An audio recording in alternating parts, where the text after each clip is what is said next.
Welcome to Sam Outside. I'm Sam and I'm outside. I'm outside because I can be. It's safe. That's right. Why wouldn't I go outside?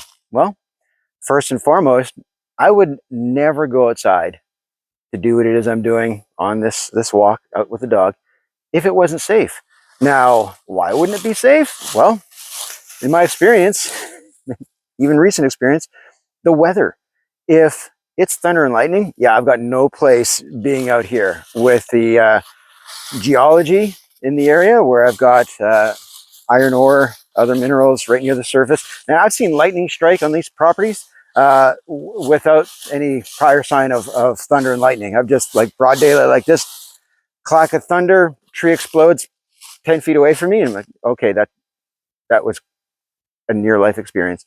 Yeah, so if it's inclement weather, it's not worth it, all right? It's not comfortable. And now I go outside when most people wouldn't, too cold, too wet, too rainy sideways. Yeah, I go outside in all kinds of weather. But if it's not safe, then I'll wait it out. That might mean waiting till tomorrow. Might mean waiting a couple of days, right? We've had some ice storms throughout some of our shoulder seasons. And yeah, when I have trees falling down all around me, I just don't venture too far from the house. Yeah, so weather is a huge factor, right? Even when it's too cold, I will definitely limit my own exposure. Despite how dressed up I am, it's just not worth it. If I'm not comfortable, what am I doing? All right.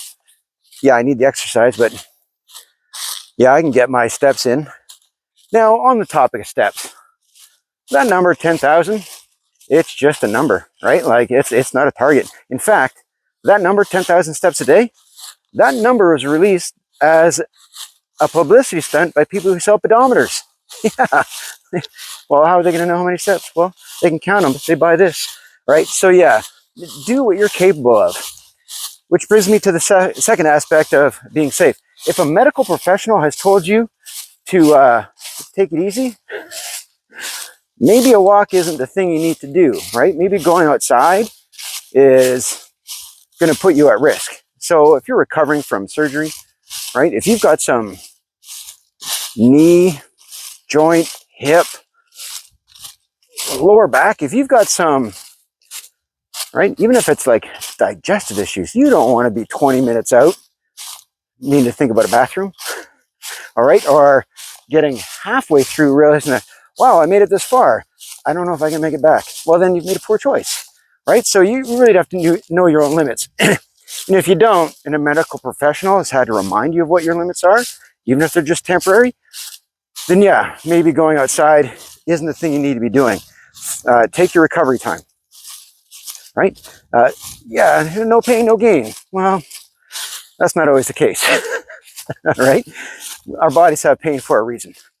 You got to listen to that. So yeah, and then even mentally, right? Like if it's going to cause you more stress, if it's going to be more taxing, more of an inconvenience than it's worth, then yeah, maybe you don't do it. Now, I'm a huge advocate, and I've got hundreds of videos on this channel promoting, the physical, mental, and emotional benefits of spending time outside. But yeah, it'll make you feel better, but you've got to have at least that open-mindedness about it, right? I don't want to fight somebody to say, hey, you really will feel better going outside. I mean, if they're dug in, then yeah, it ends there. All right. I don't want to make it a chore. It should always be something positive, something that you want to promote, something you want to add to. The moment someone hedges in the least, don't worry about it. Hey, you want to take the dog for a walk? Don't worry about it. Didn't have to say a word. I saw it on your face, right? It's too much. I get it. But dog needs to go for a walk. Happy to do it. I'm actually looking forward to it. I've never regretted a walk with my dog until it's their safety, which is, the other consideration. Yeah, I go outside a lot on my own. It's part of my job, get to bring others. So first and foremost, the pillars from which I work by, health and safety is always the first part of it. So weather, huge concern, access and ability. I want to make sure that whatever I'm doing outside is equitable, that it's realistic, and that might be in terms of weather, terrain, exposure, time, all those things. I've got to cater my time outside to the lowest common denominator. And yeah, sometimes that's me, but more often than not, it's the people that I'm with, which in some cases includes my dog, right? And you can hear Mr. Indiana Bones. He's having another nature moment, right? So 99% of the time, what's got his attention are the squirrels and the chipmunks.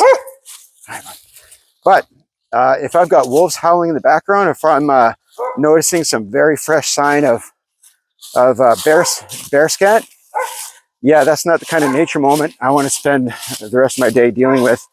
So yeah, I'll restrict and limit and change the scope of that. So emotionally, mentally, if someone's not prepared to spend the amount of time or to tackle the actual technical aspects of a chosen route, then yeah, I have a background in rock climbing. You know, I learned to top rope, I learned to lead sport climbs, and eventually I got into aid climbing and trad climbing. And yeah, I know what it is to spend time literally trusting my life to 11 millimeters of rope and the gear that I placed and the rock that has never been engineered or tested. So yeah, I know those limits, and I can't expect those of anyone else other than my climbing partner. So even the approach and the retreat is always a consideration. Do we have time for that? Do we have the equipment? Do we have the ability and the experience not only to do the outdoor thing, but to get there and back again, right? Which is often miscalculated. So emotionally, are they prepared for worst case scenario, right? Does someone know where I am, right? If I don't have the ability to know my background, to know the weather, to know my own limitations, to know how to use the gear that I have, which most people don't, right? They buy the gear and the first time they're going to test is when they actually need it. Causes more frustration, causes more regrets. So there are many reasons not to spend time outside. And often it's, first and foremost, it comes down to safety. And it's not just the weather. You got to know your own limitations, right? You're going to learn, you're going to grow, but not at the cost of future outings, not at the cost of those people you're with, which might include the dog.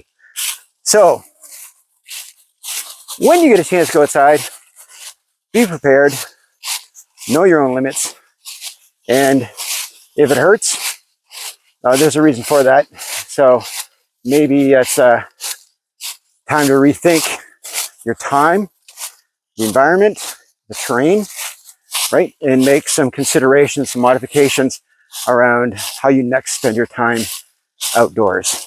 So there are some natural places on this planet that are not safe.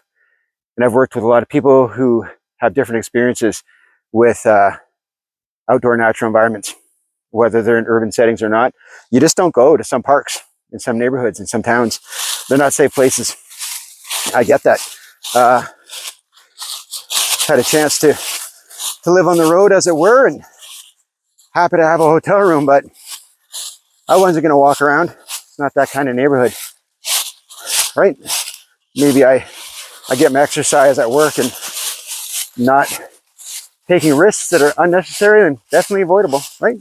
So a lot of people feel that way about the natural spaces in their area. I get it. In some parts of the world, there are way more things crawling around, walking around, flying around that can do us more harm. I don't take it for granted. I know how special a place it is that I get to enjoy every day. The biggest risk are the people. And even then, they're few and far between most of the time. And there are some wildlife, but most wildlife in this area is predictable. And again, those nature moments, wildlife encounters are few and far between. I know it. I'm also prepared. I can make noise. Can't even help it today. It's just a leaf litter. Everything that lives out here is better adapted to smell, to hear, to see and to be aware of all other living things, including me. Far better than I am, even my dog. All right, they're designed for it. So, as much as there are risks with wildlife in my area, not as risky as other places on this planet, and I know that. So, when I invite people to consider spending more time outside, yeah, some places on this planet, there are way more things out there that see us as a food source. So, yeah, first and foremost, your safety. Physical, mental, and emotional. Not just yours, but the people that might be with you, including our four-legged friends. So, got a lot of videos empowering people to make a positive change to their physical, mental, and emotional well-being by spending more time outside, more time walking in nature for all those benefits. But always risks. And if you're not as lucky as I am, chances are nature is not the safest option, or a park near you is not as safe an option. I get that. And spending time outside, even if that means a balcony. All right? Just try and be active. Try and move your body. Try and breathe some fresh air. Try and get some sunlight. It's a good place to start. And some times of the day are more safe than others. In our public places, might mean a bus ride or a subway trip. Might mean carpool.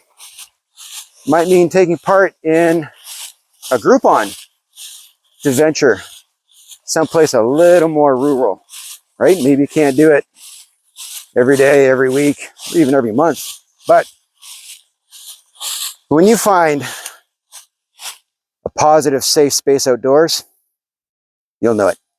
All right. So please, when it's safe, go outside. Know your limits. All right. Thanks for watching. I appreciate you.